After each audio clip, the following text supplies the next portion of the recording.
there is no God. Samantha Boyle, from what I can tell, from what I have watched her videos, she is a young woman who converted to Islam at a very young age, and she's very dedicated to this religion. I don't think I have ever listened to a Muslim's perspective on what if there is no God before Samantha. A lot of times they don't necessarily answer this question, or they'll dance around it. So I'm actually quite pleased that I got an answer from Samantha in such an eloquent way. When I watched her video for the first time, I thought it was a very honest and a very humble response, and I want to thank her for that. A lot of people have said, if there is no God, I would just run around committing crimes and doing terrible things because I would no longer have to answer to anyone higher than me. And that answer just feels kind of disingenuous. We all live in a society after all. But I really admire Samantha's answer. She said that by being a Muslim and following the Quran has made her a better person. And I felt like, this is the way people of various religions should answer it. Because if they really are good people, then it should not matter.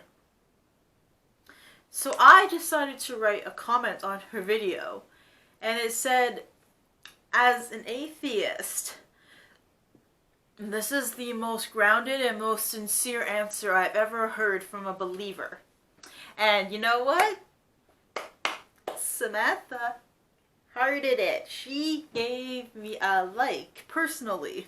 And I know this is the internet and this is really stupid and whatever, but maybe she's not that bad of a person, right?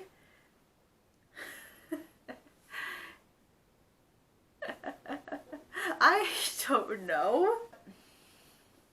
But as I go through her video and start to analyze things, she makes the same kinds of claims and appeals that other people who are under the kind of larger Abrahamic religion, Judeo-Christian Muslim umbrella. And so that is what I want to talk about in this video. My goal ultimately is to be open and generate open dialogue regarding religion and philosophy and psychology and humanity. Disclaimer: I am not here to bash Samantha Boyle. This is in no way an attack on her and her intelligence, nor do I think I am going to convert her or anybody else that is in her kind of general YouTube genre space. But also, when atheists on YouTube refute and discuss topics about religion and respond to religious YouTubers, it is mostly regarding Christian content and the Christian faith. So I wanted to discuss someone of the Muslim faith to show kind of a different perspective. And I also want to do this just to show people the commonalities in the arguments that typical believers use. Disclaimer number 2, I am an atheist. And I don't have a whole lot of knowledge on Christianity, Islam, or religions in general. Yeah, I'm probably a bad atheist because I haven't actually been all that updated with the Bible. I'm a millennial, sorry. I didn't really grow up with religion. I didn't have this huge exodus from a particular religion. So I don't want to say I grew up atheist, but I kind of didn't really grow up with a particular religion in my life. Maybe one day I will read the Quran. I think it would be a really interesting book to read.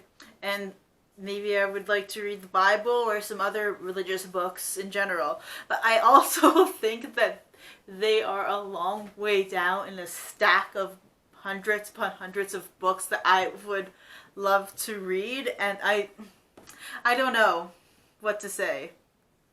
Maybe you can give me a link to a Quran audiobook and I will do my best to listen to it maybe 35 minutes a day?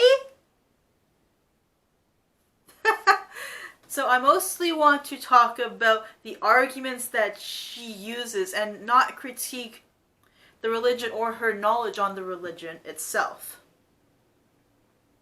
Because I'd probably not be very good at that, just saying. Any knowledge that I have of Islam comes mostly from mass media and whatever I've read online clips, as well as talking to my past Muslim friends when I was like in high school or in my young adulthood. And if I make a mistake regarding information within the religion, please do not take it the wrong way. Kindly correct me and maybe we can start a dialogue. This is also just to make a point. Please do not come after me and tell me that I cannot comment on this because I never read the books, or I do not ascribe to this faith, or that I could never relate to her because we just live a different life and she's gone through different things than I have. I am not trying to tell her how to live her life.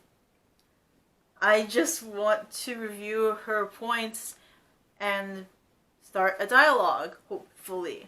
So, what happens if you die and there is no God?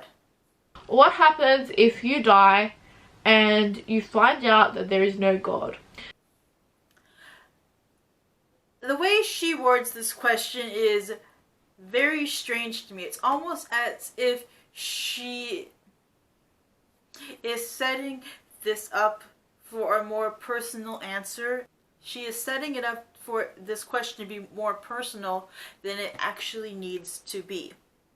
You are not going to find out per se that there is no God. It's not like you're going to be lying on your deathbed and you're like still barely conscious and barely have any kind of brain functioning and you're like, I guess there is no God after all. It just kind of happens. Consciousness will simply cease. I mean, I know people tend to think that if they do die and there is a God, some piece of their consciousness will continue on after you die, and that will allow you to experience this angel of death that you talk about, and they will come and escort your soul up into heaven. Does she think that she is going to receive some kind of sign that there is or is not a God before she actually dies? The way she sets up the question kind of demands that she is going to be able to experience this and kind of demands a certain personal answer. And it thus primes her to think about this in a more personable way. Get whatever you want to eat. Maybe you want to eat a cultural dish. I don't know. So today I'm drinking Twinings peppermint and lime tea. I honestly don't know if I like this yet. Whatever you like to drink, eh? Well, okay, today I've got actually some orange pekoe tea. It's very British. Yes, we in Canada like our weird British tea. No, we don't. The Brits stole it from whoever else.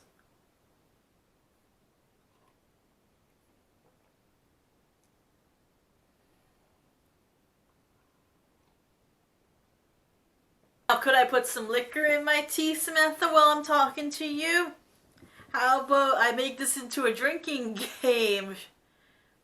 Or I'll shoot up some THC and ecstasy pills. Yeah, that'll help me get through this. Oh my gosh. It's my graduation mug because I am a university graduate. Anyways. So Samantha Boyle is a university graduate. And the age of, I think she's 21 or 22 right now.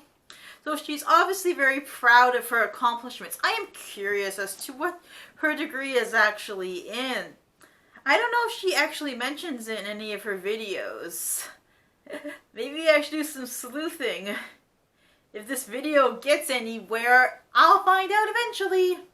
I don't think I've actually ever in my heart doubted that there was a God in my life, because it just seems so unfathomable, and I'll be honest, quite stupid to me.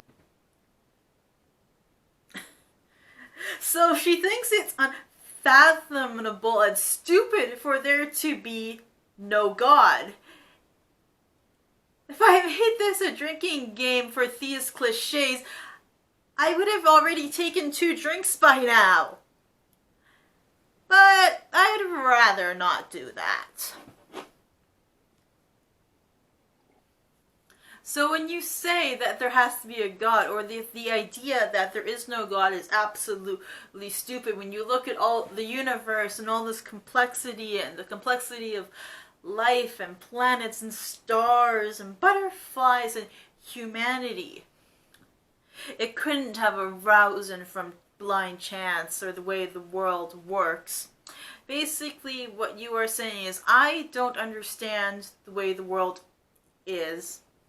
I don't understand this. Therefore, X. It is called the argument from incredulity. Oh, it is so unfathomable that it must be true. You could say that literally about anything and it would mean nothing. How did the universe get here? I don't know. Period. If it is so stupid, then why are atheists on average more educated and more intelligent than the religious? I know this is not a real argument, but if you want atheists to take you seriously and respect your arguments, don't call it stupid.